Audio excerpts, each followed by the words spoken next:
Lokrajya news 24 नवा शोध नवी बातमी। लग्नाचा आमिष दाखवून विवाहितेवर वारंवार बलात्कार करून तिच्याकडून वेळोवेळी पैसे आणि सोन्याचे दागिने घेतल्याचा प्रकार उघडकीस आलाय।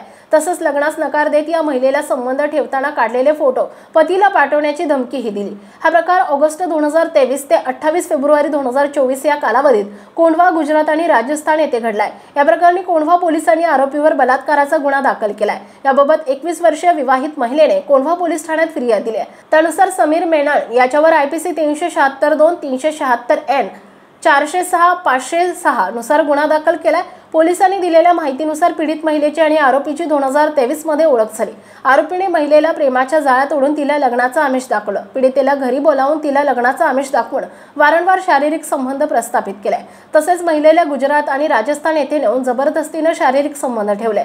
त्यानंतर महिलेला वेगवेगळी कारणे सांगून तिच्याकडून ऑनलाईन 2,33,995 रुपये घेतले। त्यापैकी 59,220 रुपये परत करून उर्वरित 1,74,775 रुपये देण्यास टाळाटाळ केली। तसेच महिलेचे 50,000 रुपयांचे सोन्याचे मंगळसूत्र आणि 20,000 रुपयांची 4 ग्रॅमची अंगठी घेतली।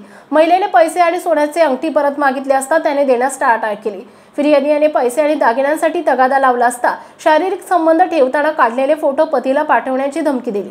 आरोपीने लग्न न करता तसेच घेतलेले पैसे आणि दागिने परत न करता फसवणूक केल्याचं फिर्यादीत नमूद केलंय। पुढील तपास कोंढवा पोलीस करतायत।